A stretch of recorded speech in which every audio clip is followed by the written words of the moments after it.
Welcome to Power Up Your Practice, the go-to podcast for law firm owners and managing attorneys working on the business, not in it.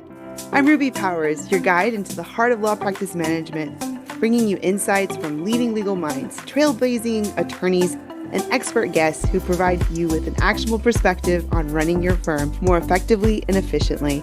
Prepare to open your mind, be inspired, and power up your practice to the next level. Hi, everyone. I'm your host, Ruby Powers, and we're talking about the ever-evolving landscape of law practice management. And today we're going to hear about our guests' superpowers and their perspectives on reaching success. I'm really excited to have Mathew Kerbis, and he is the subscription attorney. He's on a mission to serve more clients at scale via the subscription model and to get more attorneys to adopt the subscription model and abandon the billable hour. His law firm is Subscription Attorney LLC, and his podcast is Law Subscribed. So I'm really glad to have you on here today, Mathew, because we met through ABA Tech Show maybe a year or so ago. And funny enough, we're both speaking there in 2024. So definitely we're going to promote that and let people know and get excited. But what else should we know about you before we get started? Yeah, I mean that's the gist of it, right? I am on a mission to end the billable hour. I definitely don't use it in my law practice, which is where I spend probably like 80% of my time. And just because I think a lot about my time, I don't actually. That doesn't mean I value my time in terms of dollars. I just value my time in terms of how do I spend the least amount of it on client work and still produce incredible output for my clients. That's awesome. So we're going to talk about in this episode about billing, subscription billing, because it's sort of like this alternative model that I've been hearing for a few years, but it seems like some people, it seems a little far out there. And there's people like you and Kim Binnen, like Fidu and with her Fidu and everything else that I've been hearing about it a lot. And I'm really glad to have you on because I want to sort of like break it down what it is, but also you're in the tech and innovation space and, educating others on how to best use the subscription model. So what got you started in this whole subscription model? Like what was the spark or what was the impetus for that? Yeah, I mean, it's hard to point to like one thing. It was really like a lot of things coalescing.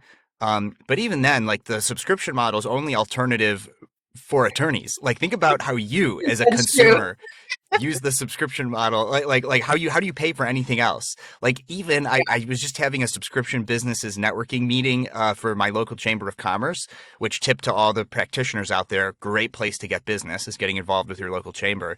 And we were even brainstorming a coffee subscription for a local mom and pop coffee place. So, like you could do it, even things that you would never think of, like the subscription model can be applied, I think, beneficially for any business because that relationship changes the dynamic between the business and the user or the client or the customer or the patient, right? One Medical, is a subscription-based medical practice that Amazon owns. And so it just totally changed the relationship. I've even had some attorneys that were like, well, I don't do subscription. I just charge my clients the same amount every month. It's like, well, that's a subscription model. And when you start thinking about it in terms of like the subscription model, the membership economy, you start to realize there's all these other ways that you can be delivering legal services and creating value for your clients. When you stop just thinking about it as a broken up payment, but you start thinking about them as like a subscriber, and that goes into the fact that like this just to answer your question of I've just been exposed to the subscription model in 1,000,001 different ways before starting it for my own practice, and in addition to just that exposure and learning about entrepreneurship and businesses and having those clients who are using the subscription model. I was also, I mean, I still am an ABA leader, but I was chair of the ABA Law Student Division when I was in law school. And that's kind of like being president of America's Law Students. Not technically, but it's kind of like that. So, you get exposed to a lot of things and I got introduced to attorneys who were practicing at big giant law firms. I first discovered the access to justice problem through my volunteering in the ABA, and a partner at a big law firm said I can't afford my own legal fees, and I was just like, well, that's ridiculous. And I can tell you right now, I can't afford my own legal fees the way I've designed my law practice right now, but I don't know how many lawyers can say that they could do that. But then also I was talking to law students and young lawyers from across the country over several years, and I'm still technically an officer of the YLD. I'm the treasurer. All my opinions are my own, and and so I learned how the most important thing to them was getting a job so they can pay down their student loans, because student loans was on the front of their minds. And all these lawyers in the ABA who think that all these young lawyers now just care about making money. Well, did they graduate with 6 figures of student loan debt? I don't think that they did. And and so and I on top of everything, I got married and I had a kid during the pandemic, and so like spending more and more time with my family is just not possible when you're billing your time. So all these things kind of came together for me. How do we help lawyers make more money so they can pay down their student loans? How do we help legal services become more accessible and more affordable? And really, I saw, and how can I just have more work-life balance? And I saw the subscription model as that, if executed correctly, that could solve all of these problems. Wow. So we'll have to unpack all of that, but you're right. So I teach a law practice management course, and I'm going to start up again in another like week. And I think about how I talk about legal fees, and I say, we've got our flat fee, which is where immigration attorneys usually live, and I'm an immigration attorney. And then there's the hourly, which a lot of firms live in that space, and then there's subscription, and but I'm not as familiar with it, and I'm also really intrigued, which is why I wanted to have you on. Like, what areas of law are more prone or more capable of doing subscription? Or and you maybe you're going to say, well, it's all of anyone can. It's just about how you sort of just work it out and the way you organize it. But I think that's sort of like what probably a lot of other people are thinking is like, how could I make my firm like that? But I want before I let you respond, it reminds me of a really good book called Secrets of the Millionaire Mind by T. Harv Eker. And somewhere hidden in there, he talks about how like attorneys and some other professionals get into sort of this little, I don't know if he used the word rat race, but he sort of basically is like assuming that all the money we're ever going to make is based off of a billable hour. And we only have so many, we know it's a finite amount of hours we have in a day and a year in our life. And so we're going to be limited if that's the only way we're going to bring in revenue. So I actually share that with my law students as well. And so I'm always open for other ways of thinking. And you're super right. I mean, it does look alternative when we're talking about law, but I mean, we're paying subscriptions everywhere. Like I was evaluating my credit card the other day for the law firm and my personal, and they're like all the people who just take my money because I gave them my credit card one day, and it's on a regular charge. So And that's a great point, because I just said as a consumer, we're spending money on subscription all the time. But like you just pointed out, as business owners, we are subscribing to all of the software that powers our practice and mhm. everything else. Even if you're subscribing to like one of these answering services, like they are no longer charging by the minute. They're just starting to charge on subscription, right?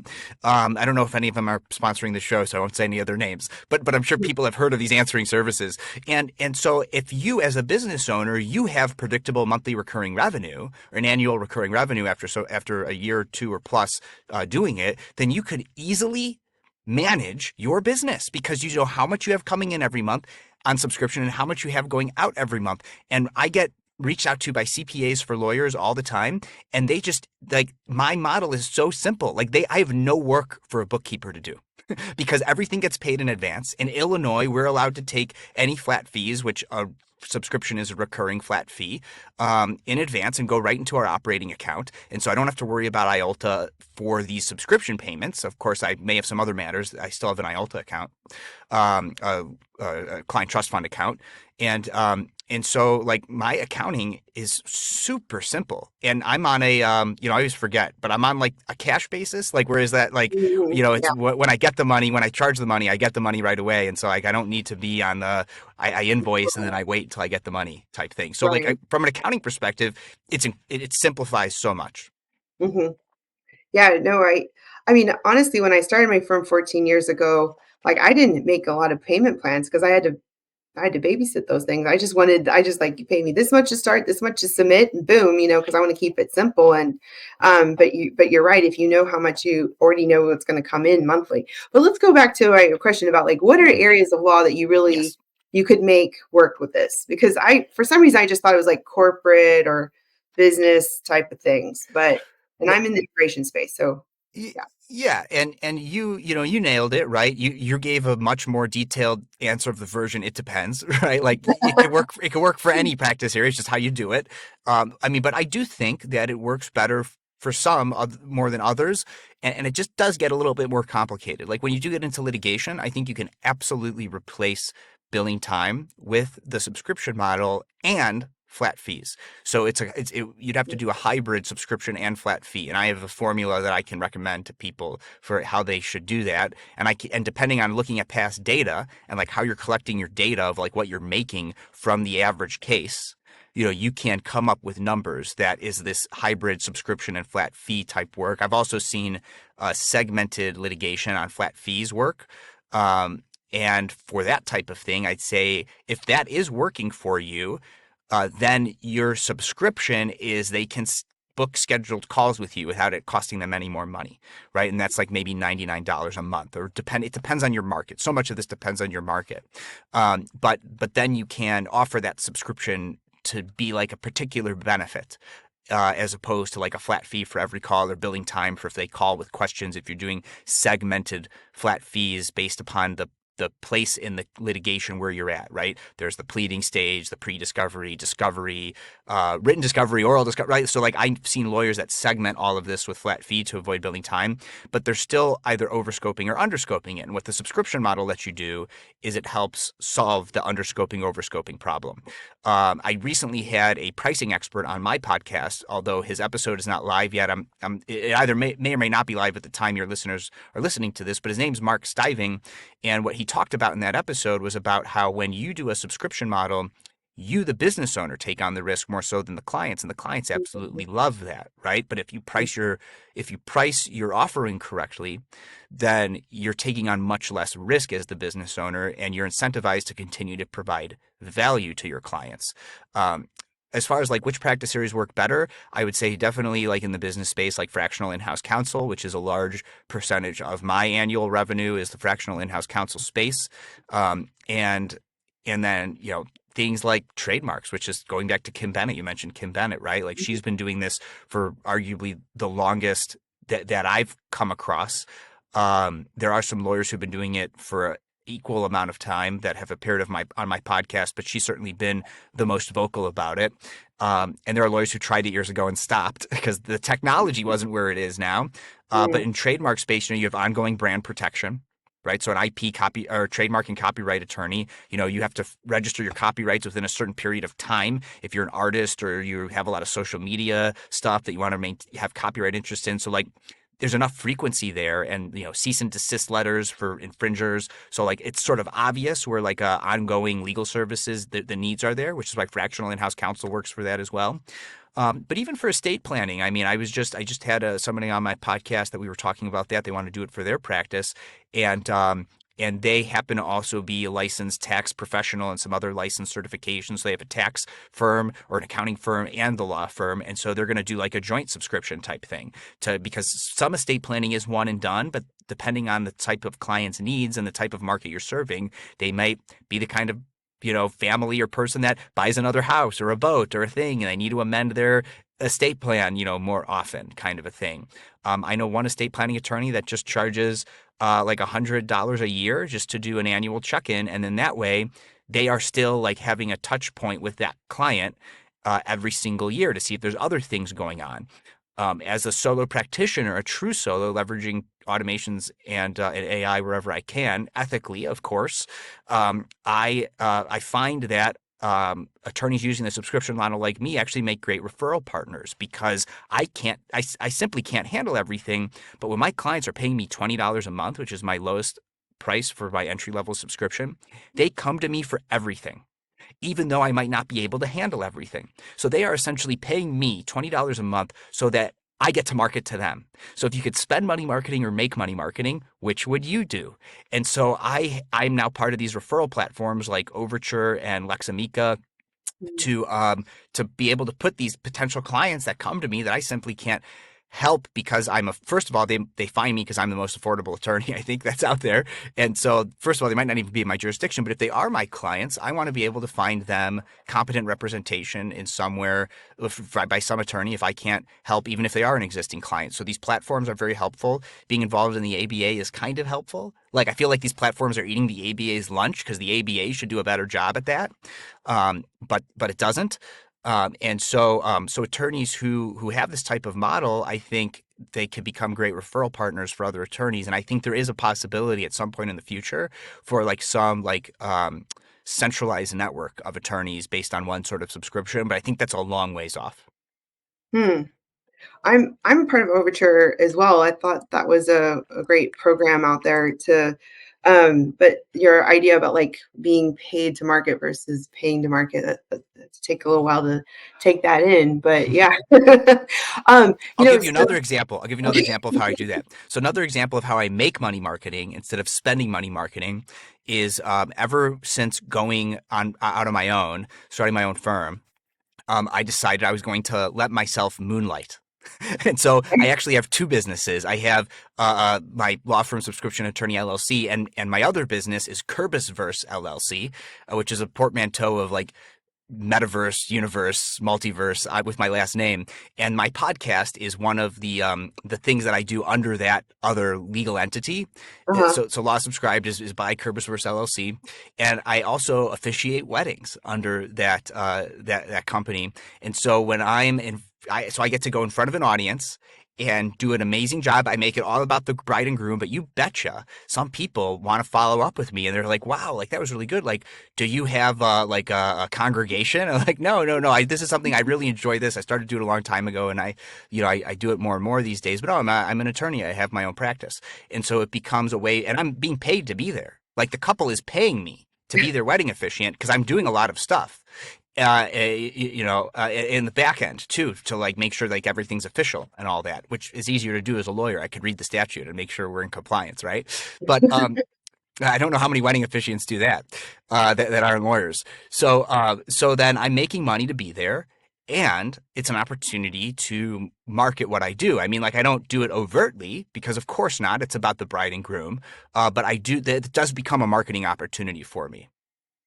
I have so in immigration, we do a lot of marriage-based green card applications, and I've noticed a couple of my attorney friends have become officiants, and it's sort of funny because we talk about people getting married all the time, and like we'll talk with a couple, and we're like, why aren't you married yet? You've been like together 15, 20 years and have all these kids together. And anyway, it would be funny if I did that too. But Yeah, I also that do a lot of prenups, but I've never officiated a wedding for a client or vice okay, versa kind of a thing. watch the Like, conflict. yeah, yeah, yeah. I mean, yeah. So I try not to overlap the clients with each business with each other.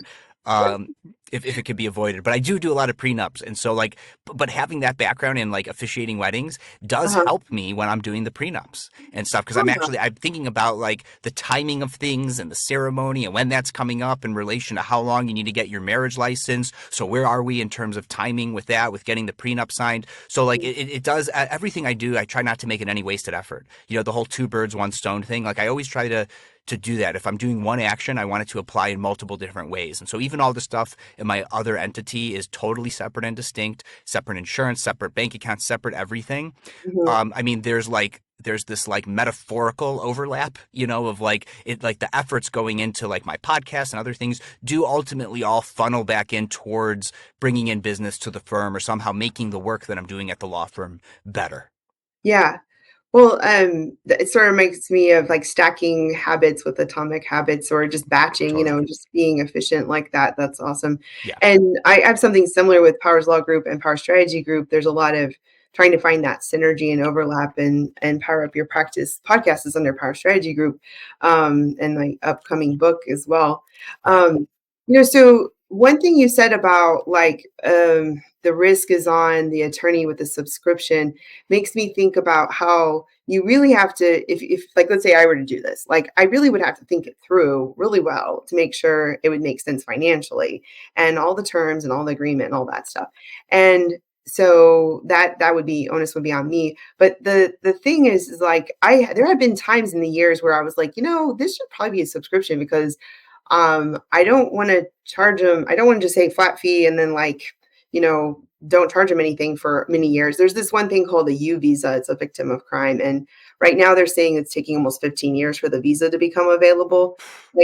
Like I don't want to say like, oh, I'm going to withdraw from your case and then in 15 years come back to me, which is sort of what I want to do right now because like I don't have a subscription model for this. But then or like, just maybe I did say like do a whatever a month, an annual check-in to make sure you're still is this the best case for you?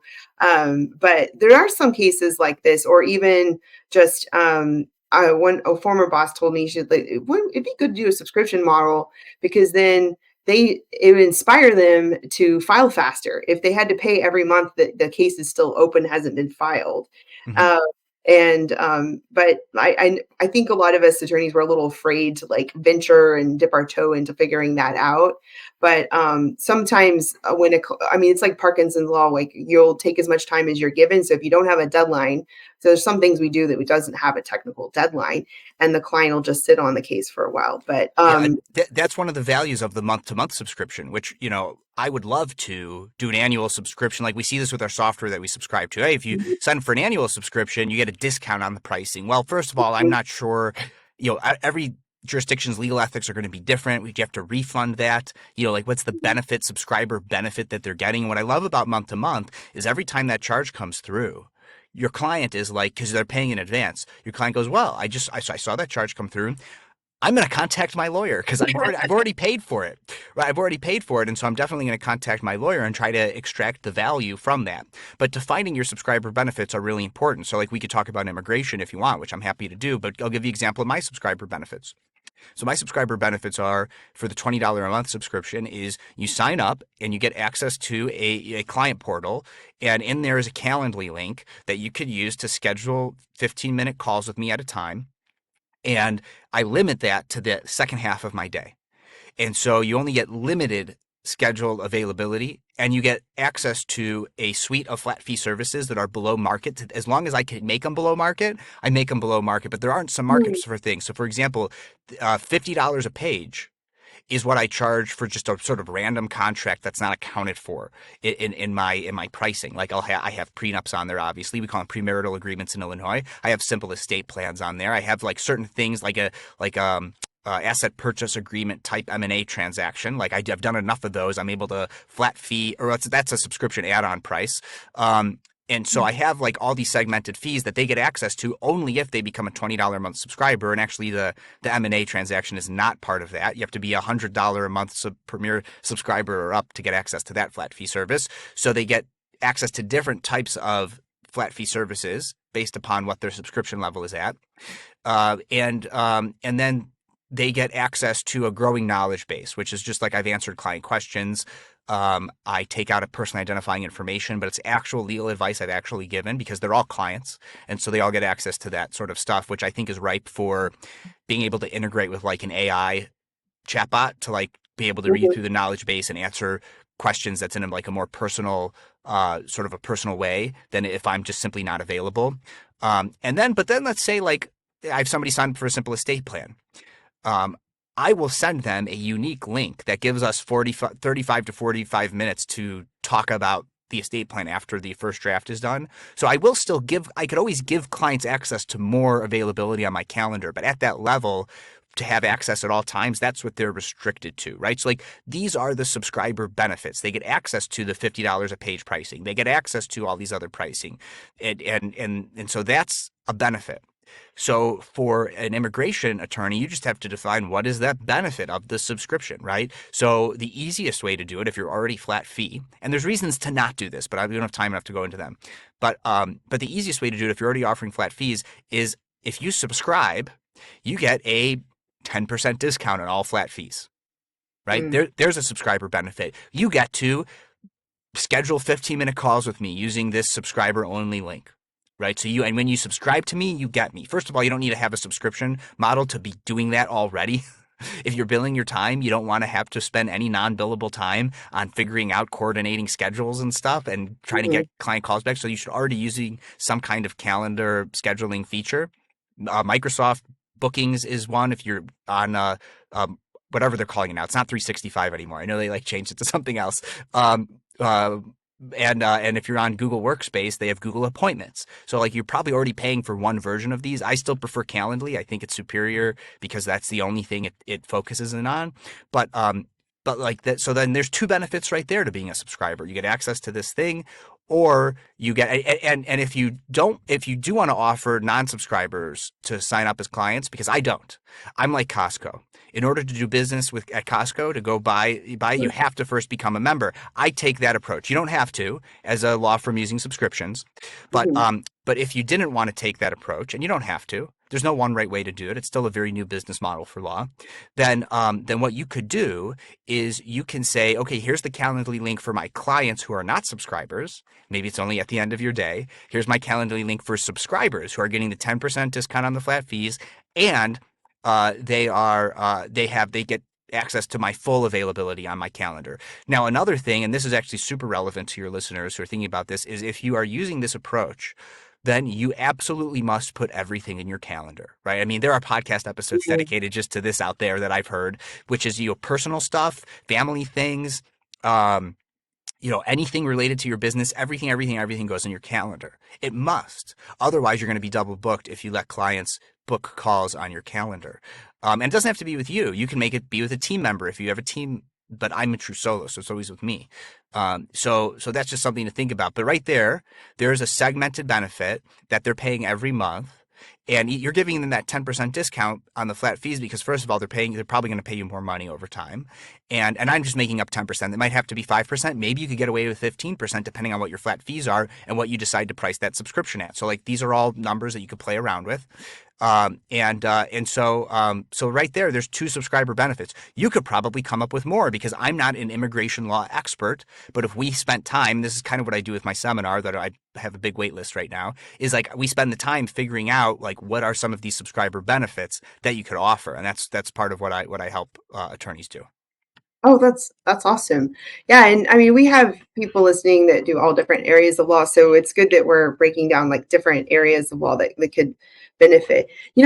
Okay, so you said something about how you have to continue to create value. Like I don't stare at my credit card all the time, so I don't always remember all the people I'm paying. But I also know that sometimes people take my money and they don't do a good job sometimes. So like how do you sell the skeptics when you're trying to sell this model to potential clients? Because like sometimes when people got your credit card, like they just take your money and then like you use the service or you don't, but you're gonna pay the same. So like how do sometimes I feel like I have to put the feet to the fire for my contractors and vendors if I have them on a monthly subscription of some sort.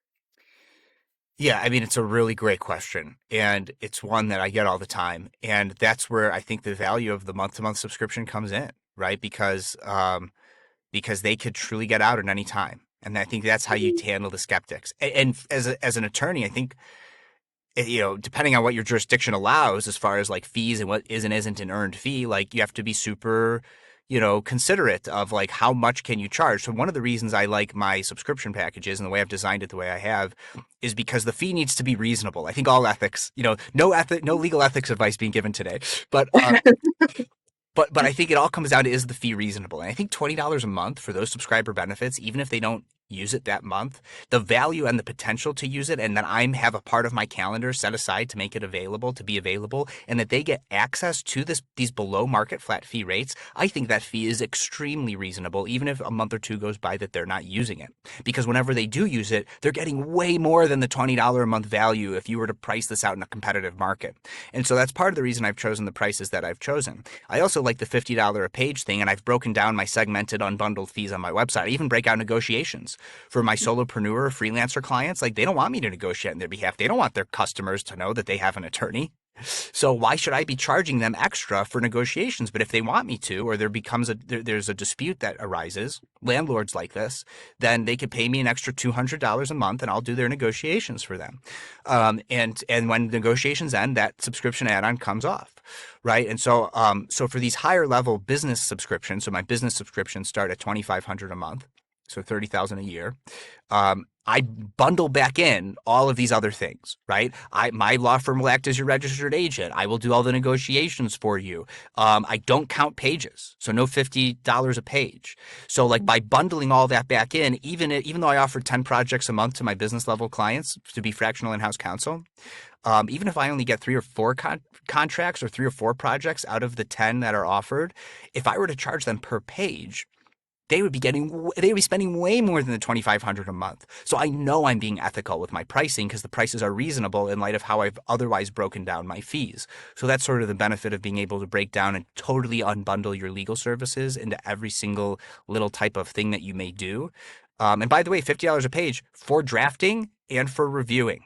Right. So it's just $50 a page, plain and simple. And I don't double charge. So if I draft you this contract as a business owner, you're a commercial landlord, I've drafted this lease for you, or you're a commercial tenant and I've reviewed the lease for you when we first went in there. I charged you $50 a page for it. You come back with another question in the future. As long as you stayed a subscriber, I don't charge you $50 a page again to look at that contract again. So I'm trying to incentivize they stay subscribed, which is another big question. How do you incentivize clients to stay subscribed? It's a one-time per page payment for that contract, as long as you stay a subscriber, right? And so like these are the ways that you sell this subscription to the clients. And I have I let business clients come in at $20 a month, $50 a page. And when they're already, and every opportunity I have, I issue spot for them. So we're going over this lease, but it might bring up something else that happens in their type of business industry that they're in. And so I just sort of mention offhand, here's some other things to consider. And then since they're already subscribed to me, after that lease is done, they're like, hey, you mentioned this other thing this one time. Can you help me with that? Mhm. Absolutely, yes, I can. Right. And so like you have to issue spot for your clients still, but you're making money to issue spot for your clients because they're subscribed to you. And then, you let clients unsubscribe easy in the client portal, easy subscribe, easy unsubscribe. And I found more so for the personal clients than the business clients, because I actually don't have a lot of churn. Churn is when somebody unsubscribes. I don't have a lot of churn from the business clients because there's so much value there. But for the individuals who they just wanted to amend their their trust and their will, I'll do, they'll sign up at $20 a month. We'll do $50 a page to amend. And then, maybe to record an updated deed, depending on the situation or whatever. And then they'll unsubscribe as soon as that's done, usually within a month or two. But then So, when something else comes up, they still think of me as their lawyer. And so they sign back into their client portal and they can easily sign right back up. The first prompt is, hey, I see you signed back in. You're unsubscribed. Would you like to resubscribe? Boom. So easy unsubscribe, easy resubscribe. huh. Okay, I have a lot of questions, but we're going to be running out of time. So, one of them, what software do you use to do all the subscription stuff with? Yeah, and it definitely does the job. I'm not in love with it. Okay. I use mostly Sweet Dash integrated with Stripe. And I'm just using the basic annual subscription pricing for Sweet Dash. If I Okay. really wanted to lean into it, I know there's a lot more features with Sweet Dash, and it's all a no-code tool. So Mm, I think you could do some low code with it, but it's all no-code tool. I don't love the design aesthetic of it, but boy, does it just do the job well at a really affordable cost. Like I'm paying, I think it's $135 annually. Annually, legal tech costs wow. like $100 a month minimum, right? Yeah. And So, so it is a no brainer. And they also have certain features you could turn on for them to be HIPAA compliant. So I know mm, they're not, if it's HIPAA compliant, then that's sufficient for protecting attorney client, um, you know, communications and such. and one of the other things, we're both in the legal tech space, and we're both speaking at ABA Tech Show this year, and we've done in years past. Which I mean, just real briefly, how do you think AI is changing the legal space, or maybe more specifically subscription? Do you think what's your take on that? Ruby, I really appreciate the softball question. Thank you very much. What a great podcast host you are. If everyone goes to techshow.com and buy a ticket for ABA Tech Show, I think early bird prices might still be available at the time of listening. Ticket prices do go up, so buy them soon. It's in Chicago. On February 16th at 10:45 a.m., Stephanie Everett and I, Stephanie's the CEO of Lawyerist, of course, will be our session is called AI will redefine firm business models and end the billable hour. Are you prepared? and and so my and Stephanie's opinion on it is that billing time in a world of AI is simply not the most profitable way you can make money anymore. And really, come to the session for a full deep dive on that. But I didn't think it was the most profitable way you could make money before AI was on the scene. However, now it's like a no-brainer because billable tasks that used to take several hours now take seconds or minutes. That's the simple truth of it. My favorite tool I'm using right now, I use a lot of them, is Paxton.ai. Mm. I don't know if they'll have launched their pricing yet. They were in free beta for a while, but they might start charging very soon, depending on when this episode goes live. Their prices might be out there, but I use it just like I would use an associate attorney or paralegal because it's very conversant. I upload documents. I query it about the documents. It's been trained on all state and federal laws. So even though it wasn't originally designed for just being a broad legal AI assistant, it ended up being a really good legal AI assistant broadly because they trained it on all state and federal laws. So it's absolutely incredible. I use it almost every day. And it even does some things that some of these other AI tools do. That doesn't mean it's going to replace them, but it can. So, for example, Parrot. So, if you're a litigator, Parrot, with spelled, I think, like the bird, but the metaphorical meaning of repeating something, they are like filling in this gap that's left by not having sufficient stenographers. And they are like an AI tool that helps with the depositions and the transcripts and summarizing them and doing all these things. So like they are kind of like the Calendly in that space, but with Paxton, you could have it analyze videos, and so you could just use it like Parrot. If you're not heavy in the litigation space, and you're not doing a lot of depositions. So like if you are, and the reason they have it is if you're like an SEC attorney, and like there's been some SEC hearing that's gone live on YouTube, you can upload the YouTube link and query it about that video without having to watch a 3-hour video. So like I am using AI tools in my practice every day, and those are tasks that may have been billable tasks. Analyze this document, right? Does this favor party A or party B more? You'd previously have an associate bill out that time, Mhm. draft a memo, have that analysis. Instead, I upload the contract. It takes a few minutes to review. Depending on the size of the contract, it might take like 10 or 20 minutes because I'm sometimes uploading 600-page documents. And then you're able to query it. And because they use retrieval augmented generation, the hallucinations are practically non-existent. I certainly haven't run into any hallucinations on Paxton yet. It's done some things where like it can't find me answers to certain questions depending on the PDF that I uploaded. If it was like a scanned PDF that some other lawyer that's not tech forward sent me, then like it might not be able to find like the answer to a question I have. But I'd rather get that than a made up answer, right? And of course it's table stakes now that they're not training any of the models on our confidential client contracts or data or stuff. I mean, if you could bill out 10 hours at that, then now it takes you 5 minutes. Yeah. Are you going to want to, or 10 minutes? Are you going to want a 50 extra rate? Because that's how you make up the difference. Is you 50 a 10-hour task taking 10 minutes, you have to 50 extra rate. Multiply your rate by 50. You think clients are going to want to pay for that, even Yeah. if they get the result a heck of a lot faster and pay the same amount of money? No. So there's other ways to start billing your clients, and subscription is the absolute best one. Yeah, I mean, it goes back to what you said about the access to justice and the whatever partner, the attorney not being able to afford his own lawyer. I mean, I think you're completely right. So the ABA Tech Show, for anyone who doesn't already know, is going to be February 14th to 17th this year, 2024, in Chicago, and lots of great programming. And we found out somehow that Stephanie is our dual partner. I'm on a panel with her about hybrid remote work at the ABA Tech Show, and you're on a panel with her, as you mentioned, and so that'll be great. And none of our programs conflict, so you can Mm-hmm. look both of them. But so we're getting towards to the close. But I mean, honestly, there's so much cool things I'm learning, and you've dropped a lot of names of different programs, and I mean, even just thinking about ABA Tech Show, like it's going to be a whole year-ish since ChatGPT came out, and it's going to be exciting to see what all the programs and everybody's talking about what they're doing. What would you consider like your superpower? Mhm. and how did you get it? Um, First of all, final plug for podcasting for lawyers is my other my other thing that I'm doing at Tech Show, and that is for doing it yourself. So, like, I know Ruby, you're outsourcing it to this production house, and so if you wanted to do that, there's a lot of opportunities to do that. But if you wanted to do a podcast in house, that's what mine is about. And then my superpower kind of goes to that, and that is just like I am the ultimate generalist. like I am the best at only one thing, and that is being very, very good at a lot of things, but not being the best at any one thing.